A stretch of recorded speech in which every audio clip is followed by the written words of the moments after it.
Hello, everyone. Welcome to this podcast or recording.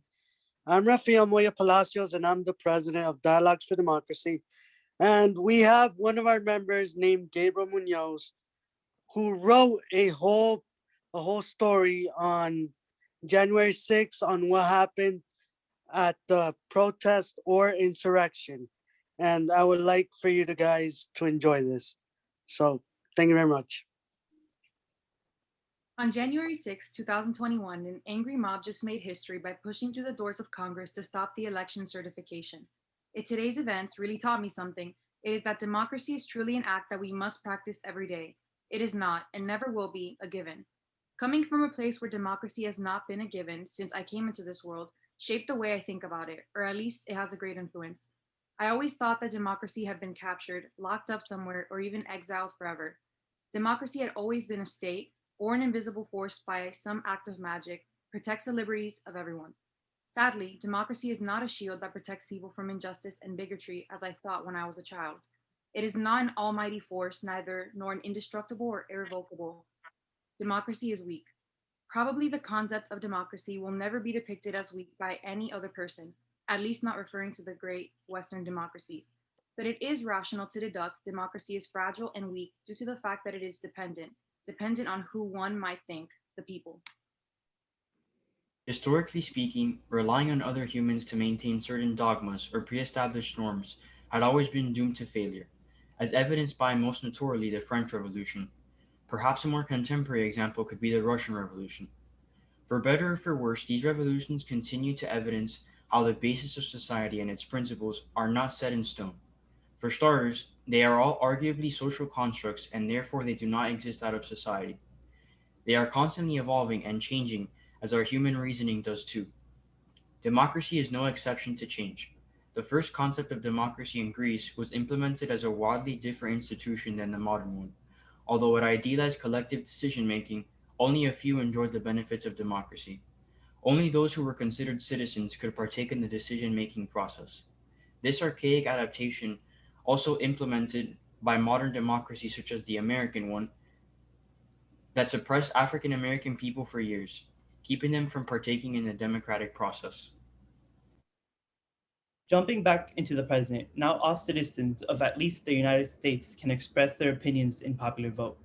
The battle to attain a strong democracy that the younger generations can enjoy seems won already. People can finally rest, or so the majority of people have thought in the last couple of decades. Today has struck most of us with the reality that democracy has been fractured by politicians or our own federal government, but also by each and every one of the individuals that live in this country for not practicing democracy and actively defending it every day.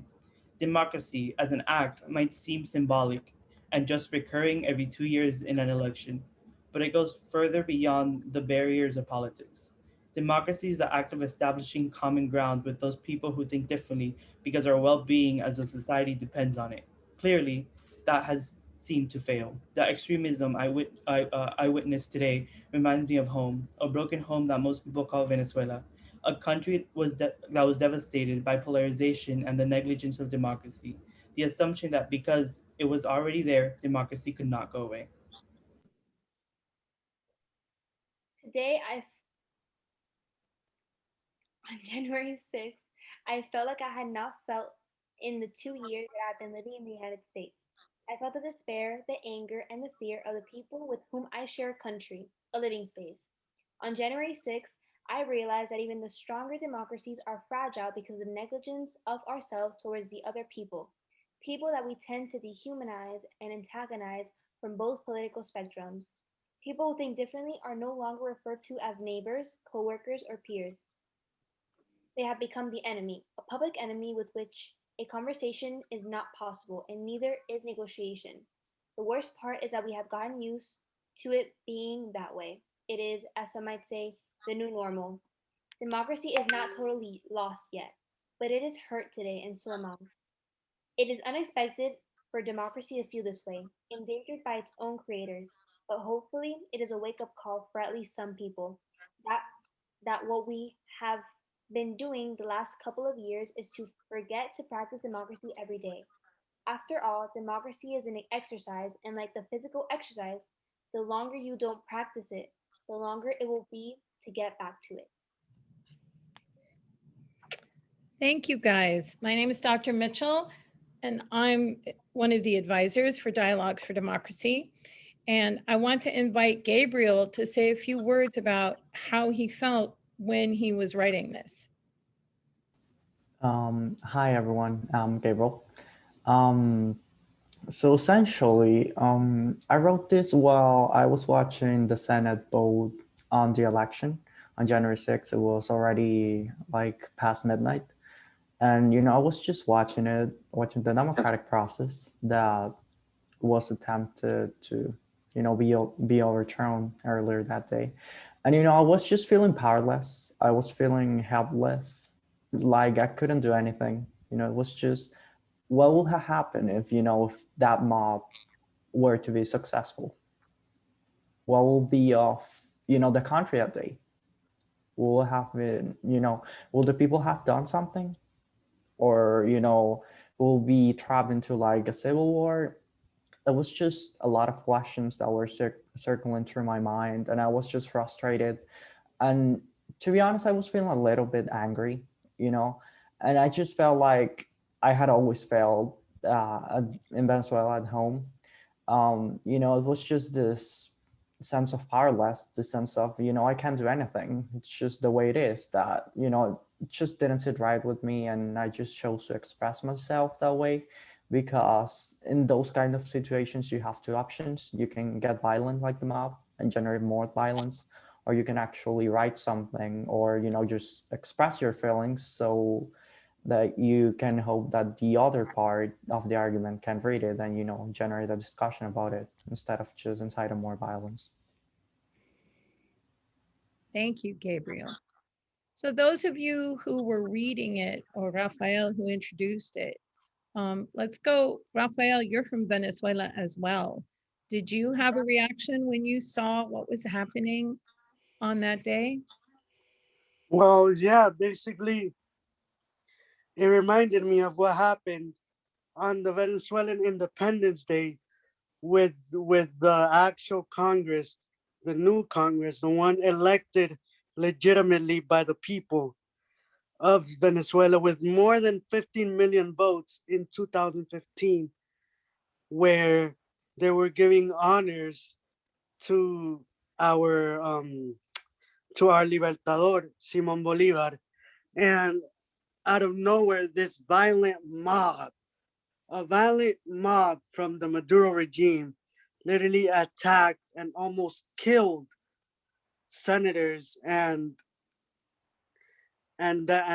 National Assembly officials, almost killed with guns, with sticks, and it basically reminded me of that and how this country, if they were to be successful, would have turned out to be like that, into maybe into an authoritarian or a dictatorship, like how it is in Venezuela. So it was kind of scary to see that you came here to get away from that. And it was, I know some of you guys were scared because I saw your texts in the chats. I know, Jorge, you had some things to say in the chat. What was in your head that day? Well, that day I had just gone to MDC because I had to pick up a transcript, and I heard about the what was happening on when I was driving home, but I heard it through the radio, so I didn't have a visual. I didn't see how bad things were, so I was shocked that people were doing what they were doing, that they were storming the Capitol. But I was also anxious because I didn't know what was happening. Like it's something unprecedented. So when I got home and I turned on the TV and I saw that people were literally inside the Capitol, I felt fear because that's like one of the most essentially sacred places, something that hasn't been stormed or infiltrated in hundreds of years. So I was very scared that day. What about you, Luis? Well, when I was also in a similar situation to Jorge, where I was actually taking my driver's license exam that day, and as soon as I had finished doing the test, I was getting a lot of messages from actually you guys in the chat, and I was like honestly not only shocked but like confused. I didn't really like understand what was going on, and when people were saying that people were trying to like break into the Capitol building, I was like I didn't even believe it until I searched it up, and when I searched it up and I understood what was going on, it really like put into perspective something that I hadn't really thought about before, and that's that, you know, as democratic as a system might be, in the end of the day, as like blunt as this might sound, it can get tarnished by the people, and it was something that we were living, literally, and we were being witness to, and it was occurring live and in stereo, like right in front of us.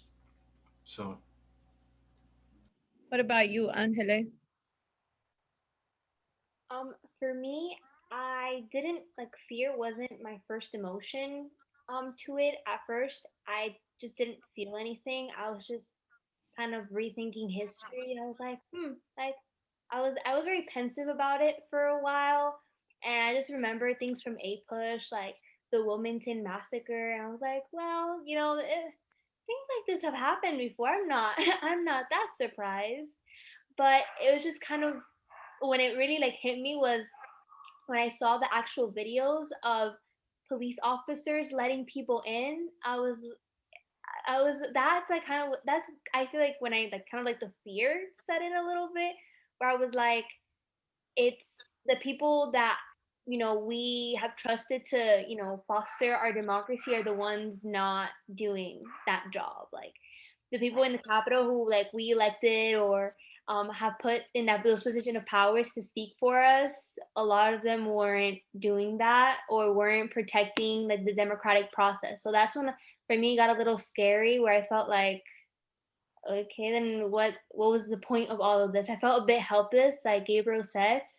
But yeah, at first I was very like I was more of like pensive about it. I had to like really take a moment with like what was really happening, and then when I really like realized like, oh, like this is what's happening, it's like kind of when like the mix of emotions started to set in.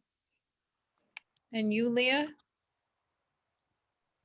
So to anyone that might be watching or listening this that's Hispanic, they could probably vouch that our Hispanic parents are pretty opinionated when it comes to these types of things. They're always the first ones to engage on these types of conversations at the dinner table. But I realized that it was something to a different degree when I go to the living room and I see that my parents are completely silent, just watching what's going on. And that's when I started to understand a bit of the gravity of the situation because, again, talking about, being Hispanic, when our parents, even some of us here, like Gabriel, Rafa, Angeles, come to America, these are the types of things that you don't expect to see.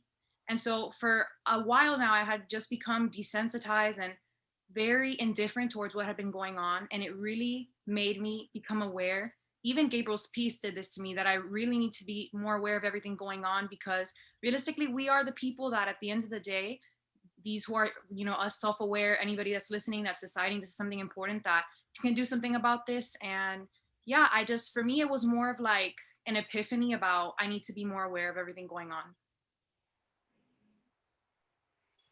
So, Gabriel, do you want to wrap it up with anything about your own piece that you wrote? Or do you want me to wrap it up? As you wish. I mean, um, I just would like to say to people that, hopefully they will take that as a call to action, and they will be more aware of what's happening not only in America but in the world. And if every one of us does what it's within our power, we can accomplish great things. Like, for example, maintaining a democracy, which it's pretty important for the most of us. So yeah, that's all I have to say for now. And I would like to just point out at the end of Gabriel's piece, where he said, people who think differently are no longer referred to as neighbors, coworkers, or peers. They have become the enemy.